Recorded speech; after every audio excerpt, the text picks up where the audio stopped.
وَقُلْ جَاءَ الْحَقُّ وَزَهَقَ الْبَاطِلُ إِنَّ الْبَاطِلَ كَانَ زَهُوقًا۔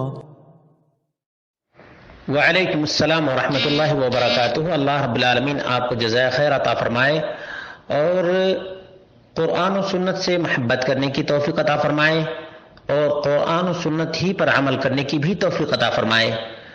آپ نے سوال کیا ہے کہ آج بہت سے لوگوں نے آپ کو کہا ہے اور بہت سے لوگوں نے میسج بھی سینڈ کیا ہے کہ آج ربیع الاول کی پہلی تاریخ ہے، سب کو مبارکبادی دو۔ تو کیا ایسا کرنا درست اور جائز ہے؟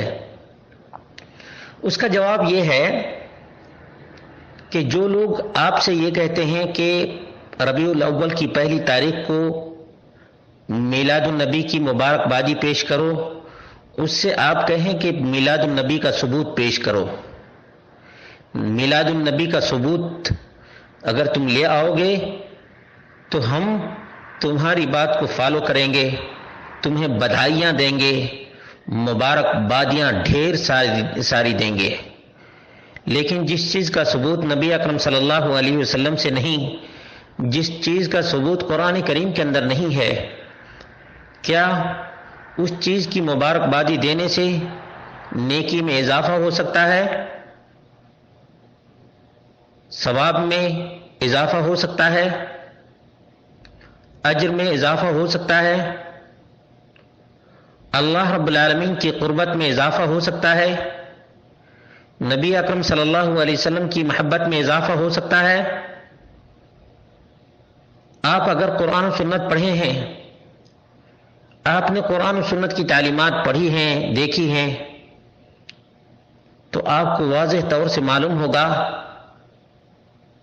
کہ میلاد النبی منانا سراسر بدعت، رافضیت، شیعیت، سبائیت اور بدعت ہے۔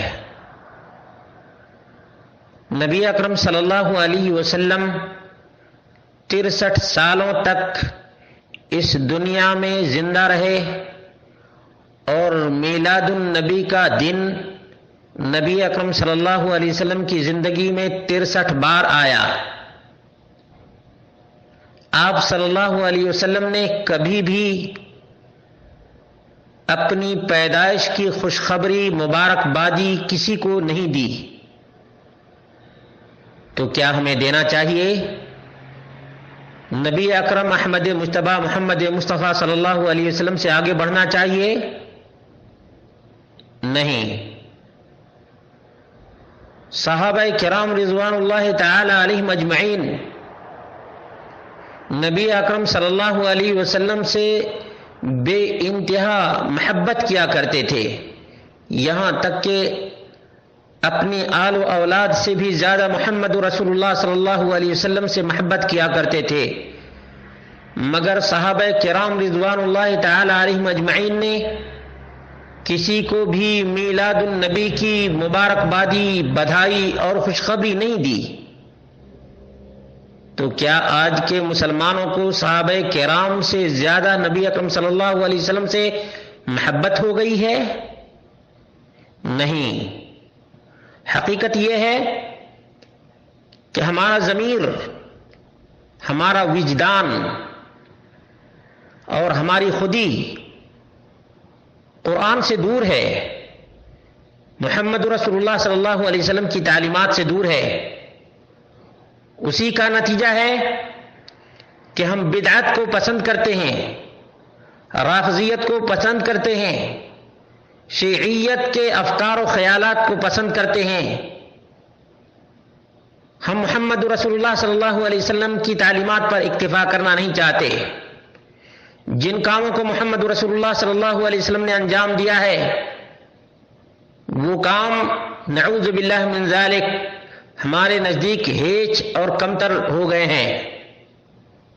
لیکن جن کاموں کو اللہ کے رسول صلی اللہ علیہ وسلم نے انجام نہیں دیا ہے، وہی کام آج ہمارے لیے سب سے بڑا آئیڈیل اور نمونہ بن گیا ہے، اور اسی کا نتیجہ ہے کہ لوگ بدعات کے پیچھے پڑے ہوئے ہیں، سنت سے دور ہیں، اس میں سب سے بڑا ہاتھ کس کا ہے جانتے ہیں؟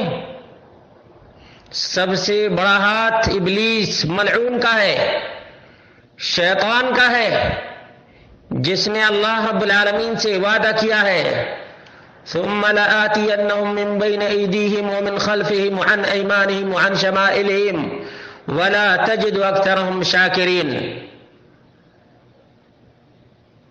کہ ہم تیرے بندوں کے آگے سے آئیں گے، پیچھے سے آئیں گے، دائیں سے آئیں گے اور بائیں سے آئیں گے، اور اکثر لوگ شکر گزار نہیں ہوں گے۔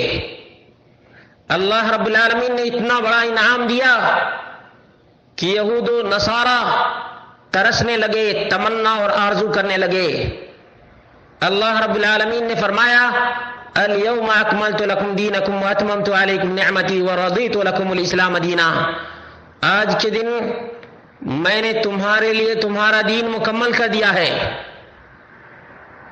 اور اپنی نعمت کی تکمیل کر دی ہے اور دین اسلام کو پسند کر لیا ہے۔ اللہ نے جس کو پسند کیا، رسول اللہ صلی اللہ علیہ وسلم نے جس پر عمل پیرا ہو کر لوگوں کو بتایا، پوری امت کو 1,24,000 صحابہ کرام کی موجودگی میں اللہ کے رسول صلی اللہ علیہ وسلم نے اس آیت مبارکہ کی تلاوت فرمائی۔ ان صحابہ کرام نے اس آیت مبارکہ کا احترام کیا، اس آیت مبارکہ کی پاسداری کی، اور بجا طور پہ عمر فاروق کہا کرتے تھے کہ ہمیں پتا ہے کہ کہاں یہ آیت نازل ہوئی ہے، کس موقع پر نازل ہوئی ہے اور کس جگہ نازل ہوئی ہے۔ یہودی خاموش ہو گیا، کیوں؟ اس لیے کہ صحابہ کرام کے دل میں اس آیت کی بڑی ہی عظمت تھی۔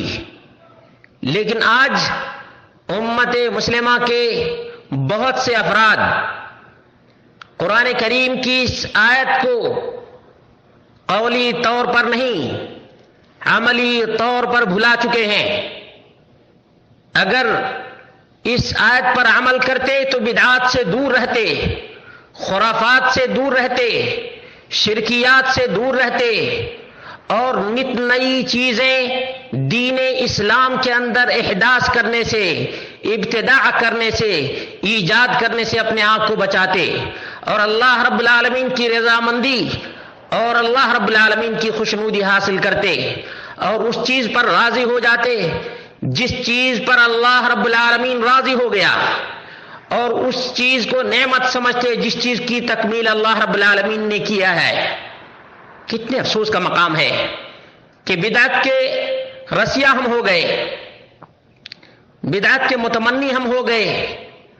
جس طرح سے دنیا کی تمام چیزوں میں ایجادات، اختراعات لوگ کرتے ہیں، اسی طرح سے ہم نے دین کے اندر بھی ایجادات، اختراعات اور بدعات کرنا شروع کر دیا ہے۔